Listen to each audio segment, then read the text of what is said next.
Assalamu alaikum wa rahmatullahi wa barakatuhu. Nahmaduhu wa nusalli ala rasulihil kareem, amma ba'd. Fa'a'udhu billahi minash shaitanir rajeem. Bismillahir rahmanir rahim. Rabbi shrah li sadri wa yassir li amri wahlul 'uqdatam min lisani yafqahu qawli. Rabbi zidni ilma. Allahumma faqqihna fid din. Ameen. The topic for today is the Book of Deeds. We will be listening to ayah number 49 of Surah Al-Kahf, which is the 18th chapter of Quran. So let's listen. وَوُضِعَ الْكِتَابُ فَتَرَى الْمُجْرِمِينَ مُشْفِقِينَ مِمَّا فِيهِ وَيَقُولُونَ يَا وَيْلَتَنَا مَا لِهَذَا الْكِتَابِ لا يغادر صغيرة ولا كبيرة إلا أحصاها ووجدوا ما عملوا حاضرا ولا يظلم ربك أحدا. And the record of deeds will be placed open, and you will see the criminals fearful of that within it. And they will say, "Oh, woe to us! What is this book that leaves nothing, small or great, except that it has enumerated it?" And they will find what they did present before them. And your Lord does injustice to no one. So these are the ayat of Surah Al-Kahf. And we see that a human being carries out various tasks in this world. He eats, sleeps, gets married, has a family, takes care of his family, goes out to work, deals with people, he has conversations with people, business transactions, he thinks, he has intentions, he has needs and desires. He adopts a way of life which suits him, adopts a religion that he chooses for himself, and in pursuit of worldly goals, sometimes he forgets what is his real purpose in life. He fails to realize that whatever he is doing and saying throughout his life is being recorded verbatim. And one day he will be held accountable for his actions, his words, and even his intentions. He will be questioned about his priorities and how he used his blessings. It is at that time that a human being will have regrets about the way he spent his life. He will say on that day, "Ya laytani qaddamtu li hayati." "Oh, I wish I had sent ahead some good for my life," meaning my eternal life. This is the regret that a person who has wasted his life will have, that, "Oh, I wish I had sent ahead some good for my life." The righteous, on the other hand, will be without any fear, without any grief, because they will be expecting the mercy of Allah subhanahu wa ta'ala. Allah subhanahu wa ta'ala will send peace upon them. And on the other hand, a disbeliever, a sinner, will realize that whatever he was running after, whatever he had accumulated in the worldly life is now gone. And only the good deeds of a person and his iman will benefit him on the Day of Judgment. On the Day of Judgment, each human being will be shown the record of his deeds, preserved in a register. And this is the Book of Deeds, about which Allah subhanahu wa ta'ala has informed us in today's ayah, that وَوُضِعَ الْكِتَابِ, and the record of deeds will be placed open. It will be placed in the hand of each person at the time of accountability. The righteous will receive their book of deeds in their right hand, and the others in their left hand, from behind them. They will receive it from behind them, from their backs, and it will be given to them in their left hand. May Allah make us of those who receive their book of deeds in their right hand, and may we be the one who receive the mercy of Allah subhanahu wa ta'ala, and who are forgiven and who are admitted to Jannah. Ameen. Because indeed this day will be very hard on the disbelievers. So Allah says, فَتَرَى الْمُجْرِمِينَ, and you will see the criminals, مُشْفِقِينَ مِمَّا فِيهِ, fearful of that within it. What will they be fearful of? Whatever is in their book of deeds. They will be terrified about what is recorded in the book, because they know what they have done. They know how they have spent their life. They know what their priorities were. They know how they were running after their desires. They were not worried about this day that was to come. They will be fearful because they will be guilty. وَيَقُولُونَ, and they will say, يَا وَيْلَتَنَا, oh, woe to us. They will blame themselves for what has been brought upon them and how they have spent their life. They will be overwhelmed with regret upon seeing the detailed account of their lives, and they will say, Ya waylatana, oh woe to us, ma li hadha al-kitab. What is this book? Meaning, what kind of book is it? And what is with this book? La yughadiru saghiratan wala kabiratan. That leaves nothing small or great. Illa ahsaha, except that it has enumerated it. Meaning, it has listed and recorded each and everything with utmost precision and accuracy. Even the smallest of actions have been recorded. Looking at the sins of the past will only make them curse themselves. So Allah says, وَوَجَدُوا مَا عَمِلُوا حَاضِرًا, and they will find whatever they did present before them. It will be presented to them, and they will see before their eyes whatever they have done, like a playback, like a record. The proof of a person's wrongdoing will be there, so no one can deny. And we learn that sins of a person fall under two categories, the minor and the major sins. So as is mentioned in this ayah, that la yughadiru saghiratan wala kabiratan. Saghira, the minor sins, and kabira, major sins. And what are the major sins? They are referred to as kaba'ir as well, that any sin for which there is a threat of punishment in the hereafter and has been explicitly mentioned in the Quran or Hadith. And also those actions which have been cursed by Allah subhanahu wa ta'ala or His Messenger. And thirdly, there are those sins, those crimes for which legal punishment has been prescribed. A had has been prescribed in the world, like there is capital punishment for a murderer, or cutting of the hands for robbery. So these are the major sins or the kaba'ir. And then the minor sins are smaller sins that a person commits in their behavior or conduct, like losing temper or saying bad words, making fun of people, or bad behavior in general. These are the minor sins. So we learned that minor sins will be presented before the major sins, but a person will see each and everything that he did. وَوَجَدُوا مَا عَمِلُوا حَاضِرًا, and they will find whatever they did present before them. Now this means that they will find their sins displayed before them in their book of deeds. And secondly, it also gives the meaning that they will find the recompense of their deeds present there. The recompense that they have to receive will also be shown to them. For instance, if a person has stolen wealth of another, then he will be carrying the burden of it on the day of judgment. Likewise, those who did not give zakah, their gold, silver, their wealth will come as a bald snake, and it will be biting them on the day of judgment. The person who consumed an orphan's wealth, we learn that they will have fire in their bellies. They consume the wealth of an orphan, now it will be in the form of fire in their bellies. Likewise, we learn that for the righteous, their good deeds will also come and bless them on that day of judgment. It will be a source of mercy for them on the day of judgment. Like a person who had kept Quran as his companion, who had studied the Quran, lived their life according to the Quran, Quran will intercede on their behalf. Surah Al-Mulk, the person who recited it every night before sleeping, Surah Al-Mulk will intercede on behalf of the person. Likewise, Surah Al-Baqarah, Ali Imran, those who recited it, those who memorized it, they will come in the form of a row of birds or shades, which will protect the person from the heat of the day of judgment. Likewise, we learn in Surah Al-Qiyamah that يُنَبَّأُ الْإِنسَانُ يَوْمَئِذٍ بِمَا قَدَّمَ وَأَخَّرَ. On that day, man will be informed of what he sent forward and what he left behind. So the priorities that a person had in this life, the things that he did, and also those things that he ignored, he will be shown those things. And he will only be left with regrets for the good that he didn't do. He had the opportunity to do it, but he neglected doing good. And even the atom's worth of deeds will be accounted for, and they will be in the book of deeds of the person.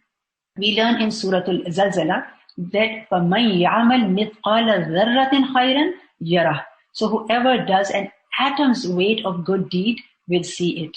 وَمَنْ يَعْمَلْ مِثْقَالَ ذَرَّةٍ شَرًّا يَرَهُ. And whoever does an atom's weight of evil will see it. So imagine the weight of an atom. It's almost immeasurable, like it's indiscernible. You cannot just weigh an atom. So even the smallest of deed, whoever does an atom's weight of good, that will be seen.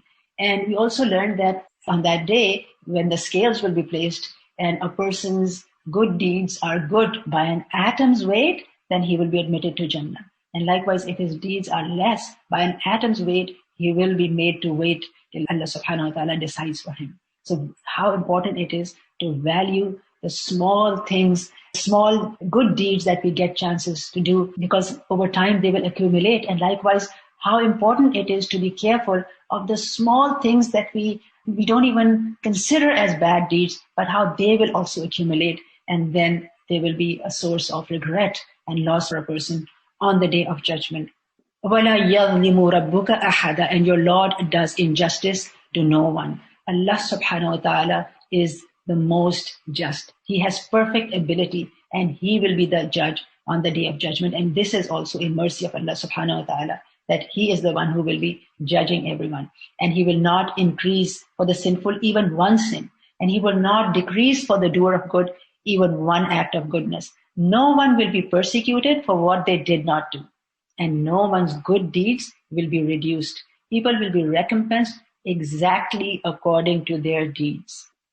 So we see that in these ayat, a scene on the day of judgment is presented to us, how people will be shown their record of deeds. And we learn that people will be resurrected after the trumpet is blown. And then all the human beings will be gathered together in one place. This is the plain of Hashr, the plain where everyone will gather. And mankind at that time will be gathered barefoot, naked, and uncircumcised, as we learn from a hadith. Meaning they will be completely exposed and vulnerable, and only their good deeds will be of benefit to them. Only the sound of footsteps will be heard. All powers will be taken away from people, and their abilities will be not the same as they have in the world.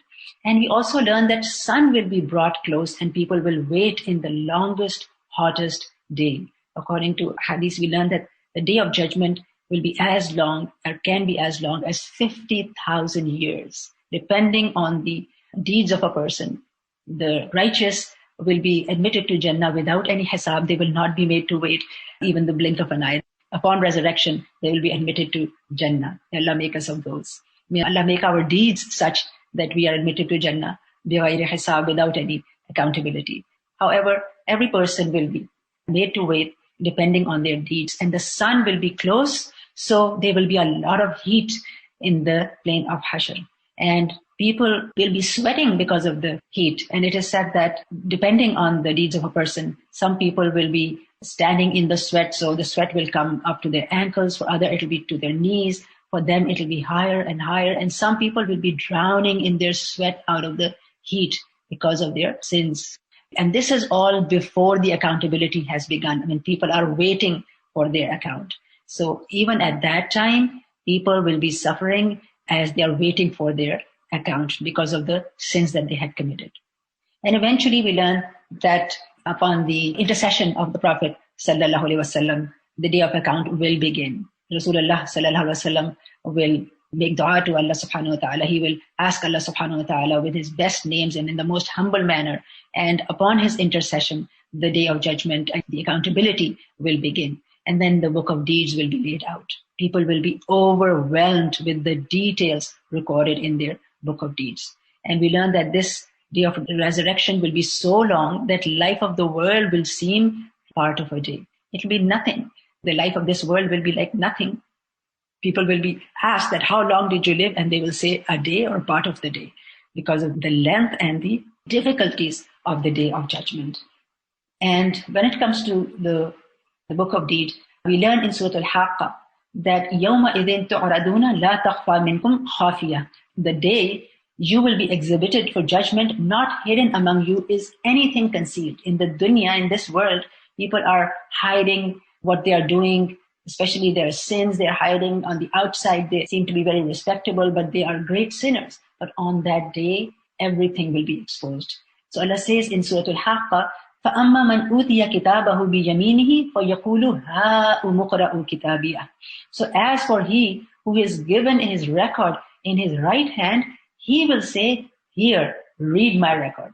So what does that show to us? That the one who has done good, when he will see his book of deeds, when he will see the record of all the good that he has done, he will be overjoyed. And he would want to share it with everyone. Ha umuqra'u kitabiya. Here, read my record. Inni dhanantu anni mulaqin hisabiya. Surely I did believe that I shall meet my account. And that was his motivation, because he knew that there will be a day of judgment and he will see the account of his deeds. So he was greedy for good deeds. His life was about doing good. His life was about earning the pleasure of Allah subhanahu wa ta'ala.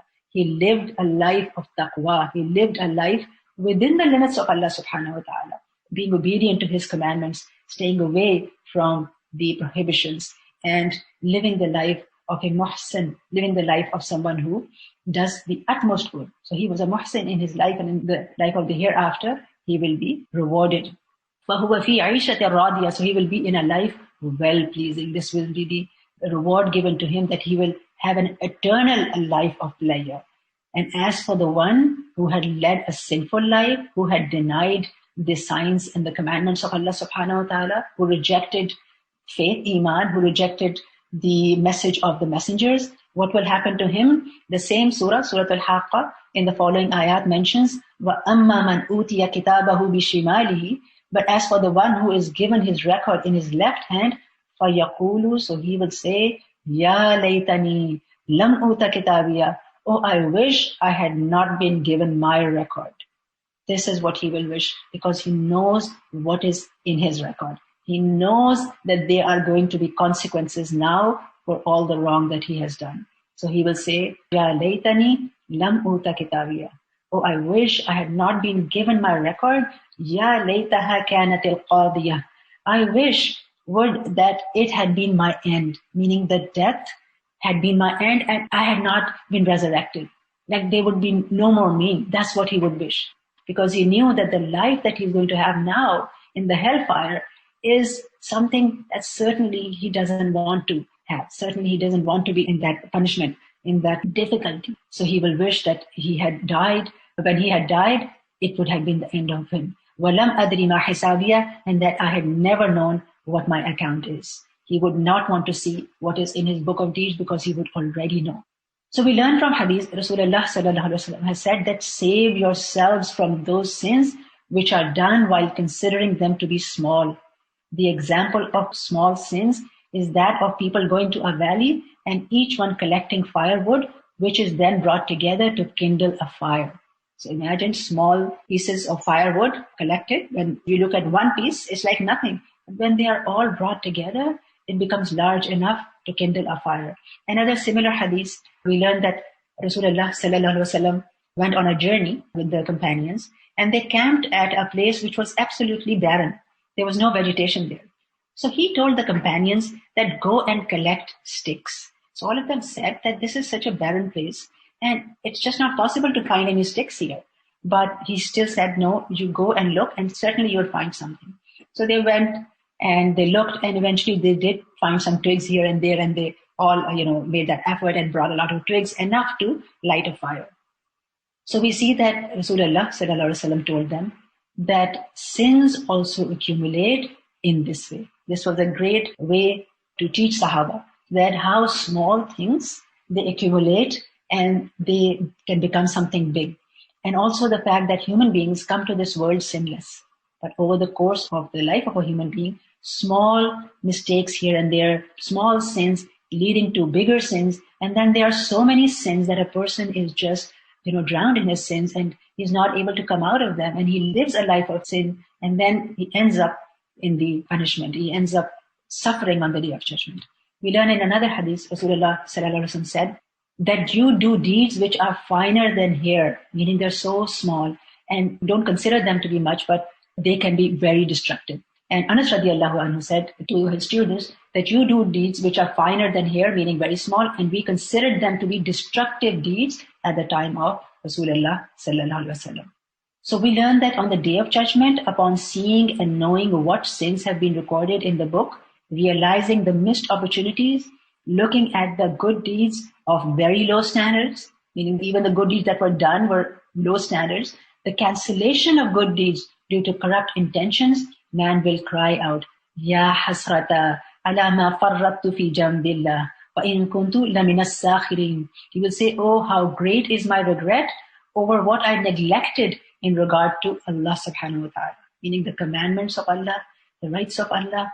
I neglected them, and he will have regret. Ya hasrata, oh, how my regret is that I neglected the commandments of Allah, and that I was among the mockers.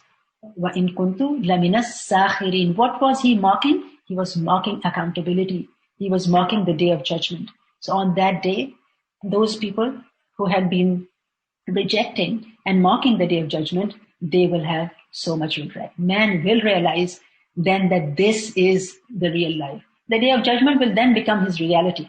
And then he will say that, oh, I wish I had done something for this life of mine, which is eternal. He would wish that if he had worked for his eternal life, and he would wish that if he had not delayed, if he had not procrastinated, if he had not ignored the commandments, if he had not left those things which he could have easily done, and he could have earned so many good deeds, and he would wish that I had done something. In this life, we procrastinate, we delay things, we don't give importance to them, we don't realize that this time we have is so limited. وَالْعَصْرِ إِنَّ الْإِنسَانَ لَفِي خُسْرٍ. Allah says by the time, Allah swears by the time, that indeed mankind is in great loss. إِلَّا الَّذِينَ آمَنُوا وَعَمِلُوا الصَّالِحَاتِ. Except for those people who have believed and have done righteous deeds. وَتَوَاصَوْا بِالْحَقِّ وَتَوَاصَوْا بِالصَّبْرِ. And they enjoin good to one another. They encourage one another to do good, and they encourage one another to be patient. So only those people who are doing good, only those people who are conscious of Allah subhanahu wa ta'ala, living a life of taqwa, they are the ones who will have a good life in the hereafter. And all other humanity is at a loss because they're losing the time that they have been given in this world. The time is passing by with every breath that a person takes. And each person will regret not having done enough. We learn that even the righteous who will eventually make it to Jannah, even they will regret that if only they had done more. They had the chance to do more, but they procrastinated. So each person will regret not having enough. And no one will question the judgment of Allah subhanahu wa ta'ala. Clear evidences will be presented in the book of deeds. No one will say that my record is incorrect, or no one will say that the judgment is not correct, because they will know that this is true. They will have the evidence in front of them. People will only be worried over how each and everything was recorded. Everything that they did, everything they said, their intentions, their priorities, everything has been recorded. In fact, Allah subhanahu wa ta'ala will make each person a judge of their own deeds. We learn in Surah Al-Isra, it says, "Iqra kitabak." It will be said, read your record. So each person will be told that read your record. كَفَى بِنَفْسِكَ الْيَوْمَ عَلَيْكَ حَسِيبًا. Sufficient is yourself against you this day as an accountant. Meaning you yourself are enough as an accountant to see that what you have done, you have become deserving of the punishment because of the recompense that you are going to have for the actions that you have done. So, اقرأ كتابك كفى بنفسك اليوم عليك حسيبا. Read your record, sufficient is yourself against you this day as an accountant. We also learn that a person's own body will bear witness against him.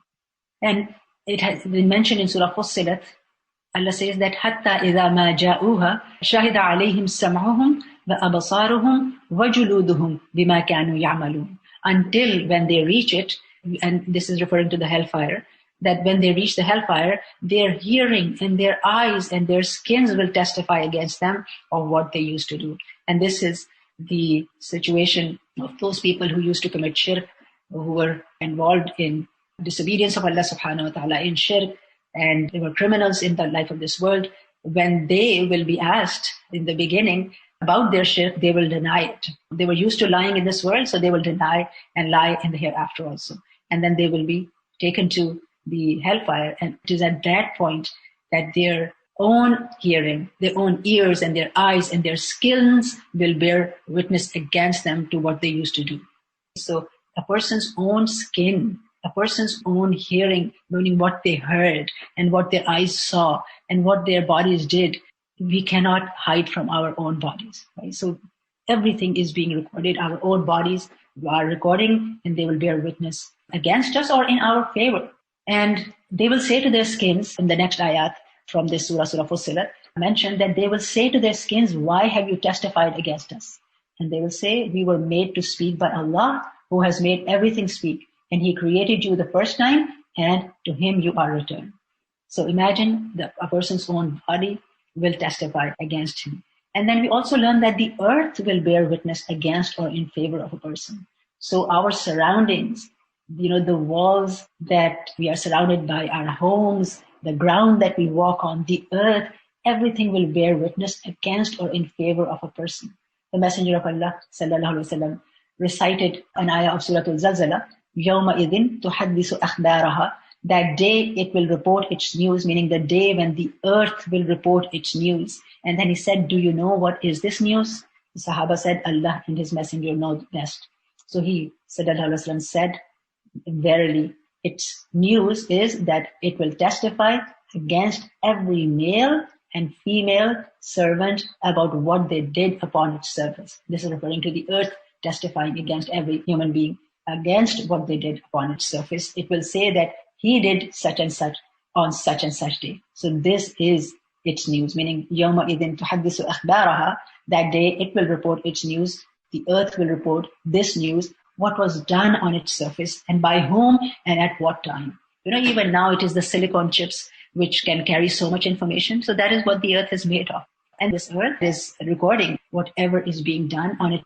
And on the day of judgment, we see that these things which seem lifeless to us at this time, they will be given the power to speak and to bear witness. So we cannot hide from Allah subhanahu wa ta'ala, and we cannot hide from accountability.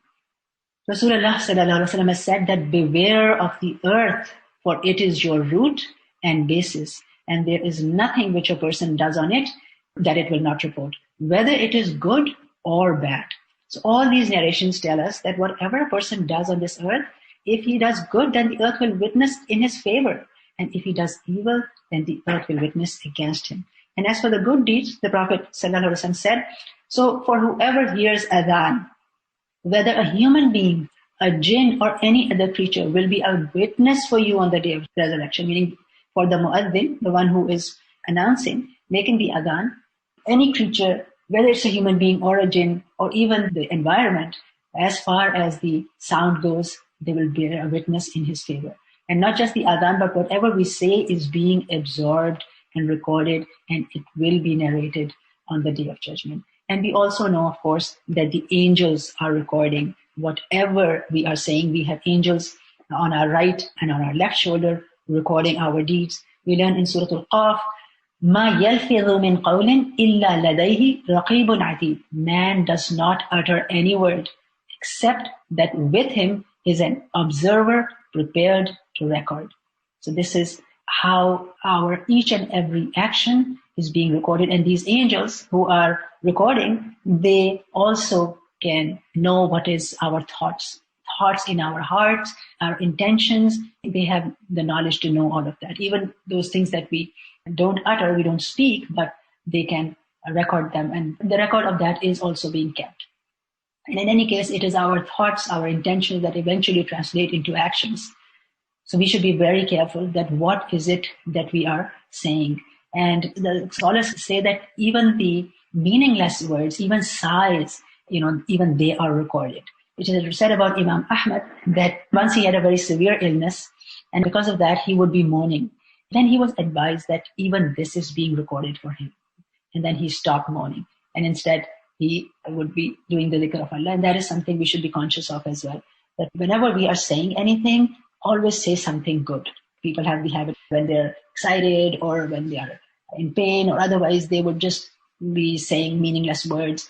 Even at that time, if we say good words like astaghfirullah, or when we are happy, we say subhanallah. So things that will be recorded as something good for us. We learn from another hadith, Rasulullah sallallahu alaihi wasallam said that a man utters a word pleasing to Allah without considering it of any significance, for which Allah exalts his ranks in Jannah. His ranks are elevated in Jannah.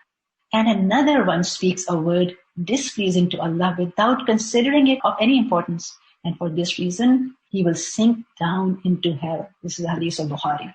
So being very careful about what we are saying, even small things that we are taking for granted or we don't give them much importance, they may be very important when it comes to our hereafter. And this is the reason why the scholars say that it is better for one to remain silent than speak aimlessly. Because when you're speaking aimlessly, there are chances that a person might slip or say something that is displeasing to Allah subhanahu wa ta'ala. So thinking before speaking and saying those things which are of benefit. Abu Hurairah radiallahu anhu, he has reported that the Prophet sallallahu alaihi wasallam said that he who believes in Allah and the last day must either speak good or remain silent. And this is the hadith of Muslim. So speaking only what is good. And this is something we really need to practice. As women, we love to talk, and sometimes we don't realize what we're saying. And, especially talking about people, something we must avoid because that is actually a major sin. Now, we also learn that out of mercy of Allah subhanahu wa ta'ala, how Allah subhanahu wa ta'ala will reward good deeds more. And we learn that good deeds are rewarded 10 times to 700 times or even more, depending on the effort and intention of a person. And a bad deed is recorded as it is. So this is a hadith of Bukhari, that how the minimum reward that a person is given by the mercy of Allah is that for one good deed, he is rewarded like 10 deeds. And it can increase to as much as 700 or even more. But a bad deed is recorded as it is. And then we also learn that if one intends to do a bad deed and does not commit it, then this is written as a good deed. Why? Because he had intended to do it, but then he changed himself, he changed his mind, and he did not commit it. So somebody who had the chance of doing it, he had the desire to do it, but he changed it, being conscious of Allah, thinking of it as something wrong. So it will be written as a good deed for him, for the decision that he took. And remember that if somebody doesn't have the means to do wrong, but he has the intention of doing wrong, he says that if I had the means to do all the wrong things, or if I had the means to follow my desires like all the other evil people are following their desires, and he looks up to them and he likes their lifestyle, and he has this intention that if I had the ability, if I had the means, if I had the money, I would have done the same thing and I would have followed my desires in a similar way, then he will be held accountable for that intention, although he did not have the means to do it. Why? Because if he had the means, that is what he would have done. Now, if one commits a bad deed, again, this is from the mercy of Allah subhanahu wa ta'ala, that the angels hold on to that deed for 6 moments. Right? So we don't know what are these moments. This is 6 periods of time. For 6 moments, 6 periods of time, the angels have been commanded to hold on to that deed and not to record it in the book of deeds of a person. Because if a person seeks forgiveness, then it will not be recorded for that person. So what does that tell us? That if a person makes a mistake, commits something bad, then what should be done? That as soon as one realizes it, doing istighfar and doing tawbah, like repenting to Allah subhanahu wa ta'ala, seeking his forgiveness, having that regret for having done that, and never going back to that bad deed. And then we also learn that the pen is lifted from 3 people, meaning their actions are not recorded as bad deeds for them. And who are that? A sleeping person until he awakens. So if a person is genuinely sleeping, he had the intention of waking up and praying his salah on time, but for some reason, he couldn't wake up, for a genuine reason, he couldn't wake up, then it would not be written as a bad deed for him. A person who does it intentionally, of course, it's different, but this is a genuine person. So pen is lifted from 3 people: a sleeping person until he awakens, a child, and an insane person. So these people will not be held accountable for any wrong that they are doing. Obviously, a child is unaware. He doesn't have the knowledge. He is not accountable for what he do. And likewise, an insane person as well. And complete reward is written for the one who desires good and is keen on habitually performing a certain deed, but is unable to do it when faced with an obstacle. Right? So this is also there. We learned that in the Battle of Tabuk, when all the Muslims were commanded to go for the battle, there were some who had the desire to go, but they did not have the means of transport. They really, really wanted to go. They came to the Prophet ﷺ asking for some transport so that they could accompany him. And they had this desire in their heart to accompany the Prophet and to, do this for the sake of Allah subhanahu wa ta'ala.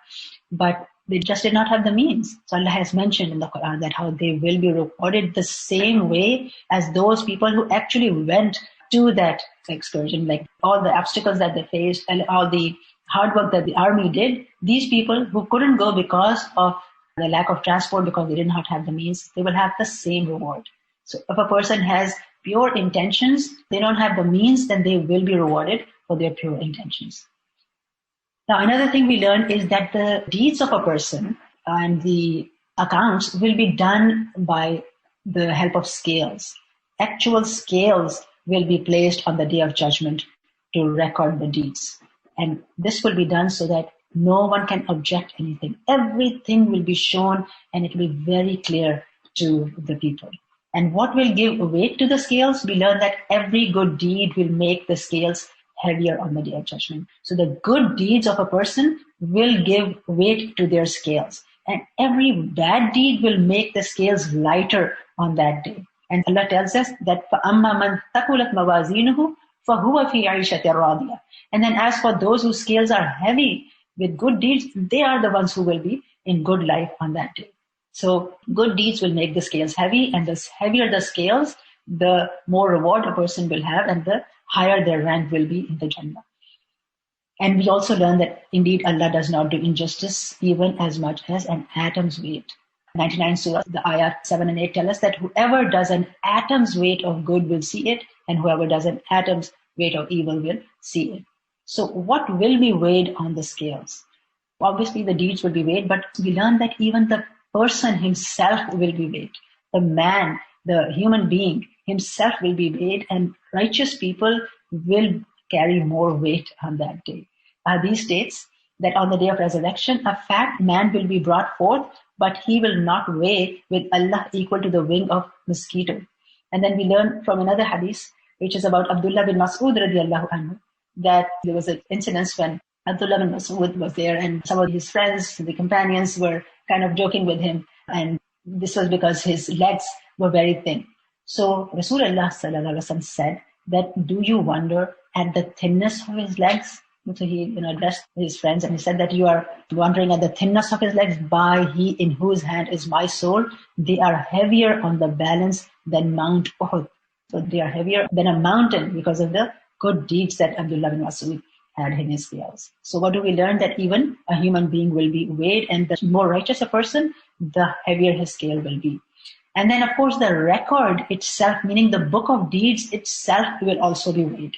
We learn from a hadith that a man will be brought forth and 99 scrolls containing errors and sins will be placed on one side of the balance. So the scrolls themselves are being placed, and each as long as the sight can reach. He will then be brought a card on which La ilaha illallah will be written. And he will say, oh my Rabb, what would this card weigh against these scrolls? Because he had these long scrolls of the wrongdoings, and then there is this one card which says La ilaha illallah. What that means is that this person believed in Allah subhanahu wa ta'ala. So this will come in the form of a card which says La ilaha illallah, and Allah subhanahu wa ta'ala will tell him that you will not be wronged. So the card will be placed on the other side of the balance, and as the Messenger of Allah said, behold, the 99 scrolls will go up and the card becomes heavier. So Tawheed, practicing Tawheed, believing in Allah subhanahu wa ta'ala, is something that will weigh very heavy on the scales. And we also learn that the deeds, of course, will be weighed, and deeds will be given a physical form, and they will be weighed, and good deeds will be heavy in the scales. We learn from a hadith which tells us, as hadith of Bukhari, that the greatest thing to make one's scales heavier on the day of resurrection is doing what is beloved to Allah, and which is performing, of course, righteous obligations and duties. So the hadith is a hadith Qudsi. Hadith Qudsi means that it is Rasulullah sallallahu alaihi wasallam telling what did Allah say. So the hadith Qudsi says that my servant does not draw near to me with anything more beloved to me than that which I have made obligatory upon him. So what does that tell us? That what brings us closest to Allah subhanahu wa ta'ala and what is heaviest on the scales are the fara'id, the obligatory actions like the salah, like the fasting, zakah, and hajj. So those obligations which have been placed upon us, when they are fulfilled properly, then they will weigh most on the scales. The hadith continues that my slave keeps drawing nearer to me with voluntary deeds until I love him. This is a hadith of Bukhari. It's a longer hadith, but these are the relevant points, that obligatory actions, which are beloved to Allah subhanahu wa ta'ala, are the heaviest on the scales. And then after them comes the voluntary actions, the nafal actions, like the nafal salah or sadaqat or going to umrah. And of course, any voluntary act done for the sake of Allah subhanahu wa ta'ala, they are the ones which will also carry weight. Then from the hadith, we learn that there are two words that are beloved to the most merciful, light on the tongue and heavy in the scales. Kalimatan khafifatan ala al-lisan, thaqilatan fil mizan. And habibatan ila ar-Rahman, who are beloved to ar-Rahman, they are subhanallahi wa bihamdihi, subhanallahi al-azim. So, small dhikr, easy to say, and such great reward, so heavy on the scale. Subhanallahi wa bihamdihi, subhanallahi al-azim. Wherever you are, say this. Let's put some weight in our scales. Subhanallahi wa bihamdihi, subhanallahi al-azim.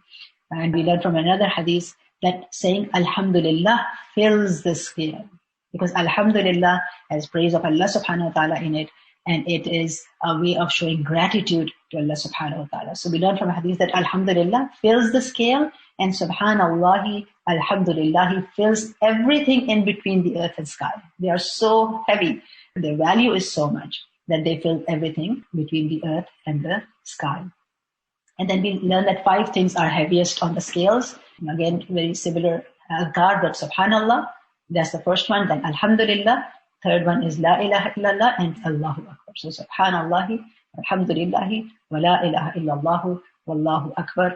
And then the 5th one is that a righteous child of a Muslim dies and he remains patient, seeking reward for it. So these are the 5 things. Then we also learn that there's nothing that is heavier on the scales of a believer on the Day of Judgment than good morals, good akhlaq. So good manners, how we deal with people, that weighs most. Then we also learn that whoever attends the funeral until the prayer is offered and the body is buried. So somebody who attends the funeral and he remains with the funeral till the body is buried will have the reward of 2 qiraat. And whoever attends the funeral until the prayer is offered, meaning he doesn't wait till the body is buried, will have the reward of 1 qiraat. And then he continued that by the one who has the soul of Muhammad in his hand, a single qiraat is equal than Mount Uhud. So what does that tell us? That a person who attends the funeral prayer, he doesn't stay till the body is buried, will have the reward equal to the Mount Uhud. And then whoever attends the funeral, meaning he prays the Salatul Janaza, and he also stays back till the body is buried, will have the reward so much like 2 mountains. So imagine the great reward. Now, let's see again what will be the accountability on the Day of Judgment, that every nation will be called for accounting. People will be called in groups, and people of a time will be coming together, and people who were involved in similar kind of good will be together, and people who are involved in similar kind of bad will be together. And ones with their book in their left hands or from their behind, they will be terrified. And disbelievers' deeds will be presented openly, and they will be exposed and they will be humiliated. And on the other hand, also we learn that the righteous people, their book of deeds will be given in their right hand, and they will be delighted to see their books, and they will not be questioned openly. Their wrong will be hidden from people, and the first things that they will be questioned about will be about salah. It is said that if the salah of a person will be good, then everything will be good for them. And then we also learn that as the accounting is taken place, that the body will be a witness and the mouth will be sealed and the body parts will talk, and deeds will be judged based on intentions. And we learned that one of the first judgment, the Day of Judgment, will begin with those people who had been doing righteous deeds on the apparent, but their intentions were not good. So there will be a person who did jihad fi sabilillah, but his intention was only to be called brave. So he will be called to account, but then he will be thrown in hellfire. Likewise, there will be a person who used to recite the Quran, and he was apparently living a life of righteousness, but his intentions were only to be praised.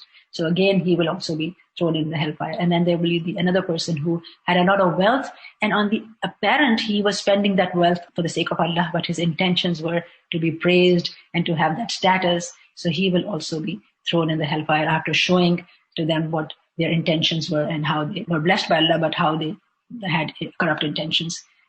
And then we also learned that how deeds and people will be weighed. And another thing is that scores will be settled amongst human beings. And we learn from a hadith that whoever has oppressed another person concerning his reputation or anything else, he should beg him to forgive him before the day of judgment, when there will be no money to compensate for wrong deeds. But if he has good deeds, those good deeds will be taken from him according to his oppression, which he has done. And if he has no good deeds, the sins of the oppressed person will be loaded on him. This is the hadith of Bukhari. What is it telling us? That on the day of judgment, if one person has oppressed the other, had wronged the other person, what will happen? That the good deeds of the oppressor will be given to the one whom he oppressed.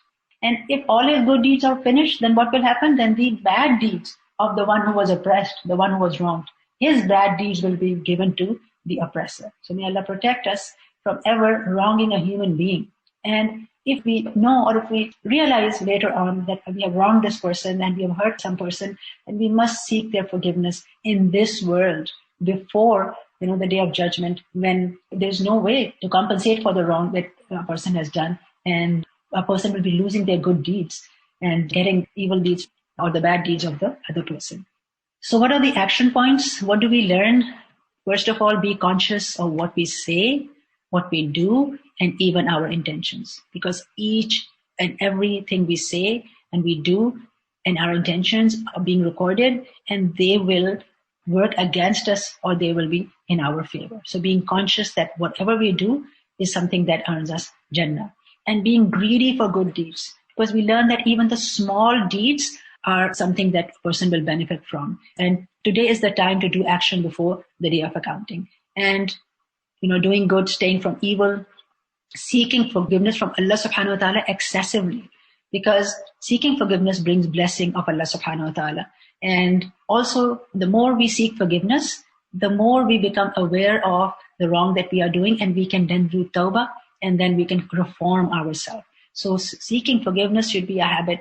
There should be no salah that we finish, meaning we say the salam before we have sought forgiveness from Allah subhanahu wa ta'ala. Even in our sujood, just making sure that we have said the dhikr of forgiveness. And then do your own accounting before it is done by Allah subhanahu wa ta'ala. Ask for others' forgiveness if we have transgressed against them or have not given their due, before they take away our good deeds or the sins of the person that we have transgressed against. May Allah protect us from that ever. They are given to us. And adopting the life of taqwa. So being very careful how a person lives their life, and especially when it comes to the rights of other human beings, knowing that one day they will ask us, we will be questionable. And small good deeds are something that sometimes we don't realize that how much they can benefit us. They will accumulate and weigh heavily on our record. So like forgiving debts, forgiving other people's mistake, and removing difficulty and protecting the honor of another Muslim. These are small things, but they accumulate and they will weigh heavily on the scales. So being greedy for good deeds. And we learn that any step that is taken to the masjid is being recorded. A journey to Haram with the intention of Umrah and Hajj, throughout, whatever is spent on the journey, whatever difficulties, whatever it is in which a person does sabr, all of this is recorded and has great reward, because Umrah and Hajj are considered to be jihad fi sabilillah. Then loving others for the sake of Allah. It is said that even when a person does good to the animals, to the environment, this is recorded as a good deed for him. So we also learn that how if those people who have pets and they feed their pets, they treat them well, even that is recorded as good deeds. So small things are easier to do and being greedy for them. And we also learn like removing harm from someone's path, saying salam and responding to it gets a person good deeds. It is said that if you just say salam, assalamu alaikum, you get 10 good deeds. And if you add wa rahmatullah, then another 10 deeds. And wa barakatuhu, another 10 deeds. So saying assalamu alaikum wa rahmatullahi wa barakatuhu will earn a person 30 deeds. We learn about Sahaba that they were so greedy to have good deeds that they would go to the marketplace and just say the salam to everyone who would be entering the marketplace, just to have reward. That is how we should be, that we should be trying for ways to have our good deeds increase so that our scales on the day of judgment have become heavy. And then we also learn that whatever is spent on the transportation while pursuing the way of Allah, whatever is spent, that is also recorded as a great deed, because learning the deen of Allah, being the student of knowledge, is considered to be an act which is jihad fi sabilillah. So whatever is spent on that, whether it is the fees that a person is spending to learn, or whatever money is spent on the books, on the bus fare, on the transit fare, on gas in your car, whatever way, and how you have to stay up and memorize the lesson, and whatever you're doing, this is all fi sabilillah, and it has great reward, like jihad fi sabilillah. So, making that effort, knowing that everything is being recorded, then spending on the family, steps taken towards the masjid, every step that a person takes, even if you're going by car, so every penny that is spent on the gas and the effort that's made, that is recorded. Likewise, visiting the sick has huge reward. When a person visits the sick person, huge reward. So the idea is that doing these small things, and when a person does small things, then they get the tawfiq to do the big things as well. And being very careful about the obligations, never leaving the obligations, and having correct aqidah and correct iman, because all of the good is accepted when a person has iman. وَالْعَصْرِ إِنَّ الْإِنسَانَ لَفِي خُسْرٍ إِلَّا الَّذِينَ آمَنُوا وَعَمِلُوا الصَّالِحَاتِ. The first thing is iman. So increasing our iman, correcting our aqidah, and doing actions according to sunnah, being very careful of how we are doing those actions. Are they according to sunnah or not? What is the correct way? Learning about the deen. These are very important. Recognizing the purpose of this life. Why am I here? What is the purpose of this life? And then, setting our priorities correct. So may Allah subhanahu wa ta'ala give us all the tawfiq to live our life of taqwa, to do those actions which take us to Jannah, and to avoid those actions which can result in the consequence of hell. Let's make dua that رَبَّنَا لَا تُزِغْ قُلُوبَنَا بَعْدَ إِذْ هَدَيْتَنَا وَهَبْ لَنَا مِن لَدُنْكَ رَحْمَةً إِنَّكَ أَنْتَ الْوَهَّابُ. That, O our Lord, O our Rabb, let not our hearts deviate after you have guided us, and grant us from yourself mercy. Indeed, you are the bestower. And also, رَبَّنَا وَآتِنَا مَا وَعَدْتَنَا عَلَى رُسُلِكَ وَلَا تُخْزِنَا يَوْمَ الْقِيَامَةِ إِنَّكَ لَا تُخْلِفُ الْمِيعَادِ. That, our Lord, and grant us what you promised us through your messengers, and do not disgrace us on the day of resurrection. Indeed, you do not fail in your promise. Ameen ya Rabbal Alameen. So this is the dua of asking Allah subhanahu wa ta'ala for Jannah, that what you promised us through your messengers is forgiveness, mercy for the one who has believed, for the one who has lived their life with consciousness of Allah subhanahu wa ta'ala. And the disgrace on the day of resurrection, of course, is to be thrown in hellfire, to have a person's deeds exposed and bearing that consequence. So may Allah protect us from that. And Allahumma inni as'aluka al-jannata wa ma qarraba ilayha min qawlin aw amal. Oh Allah, we ask you for Jannah and those deeds, those actions which bring us close to Jannah. Wa a'udhu bika min an-nari wa ma qarraba ilayha min qawlin aw amal. And we seek your protection from the hellfire and whatever brings us close to hellfire in our actions or deeds. Ameen ya Rabbal Alameen.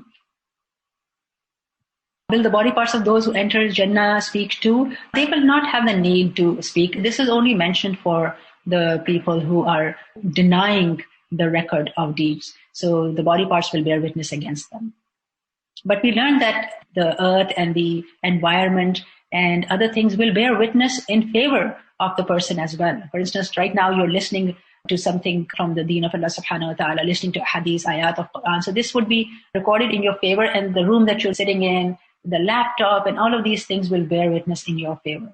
So yeah, that will be done. Those sins we have asked tawbah, will they be also recorded? Well, it is said that the deeds are recorded, but of course when you repent and you do tawbah, then they are erased. The evil sins are erased. In fact, when a person repents and repentance is accepted by Allah subhanahu wa ta'ala, those same sins are written as good deeds for him, because they became a source of reforming that person and of him turning to Allah subhanahu wa ta'ala and coming close to Allah subhanahu wa ta'ala. So we'll have to end here. Subhanakallahumma wa bihamdika.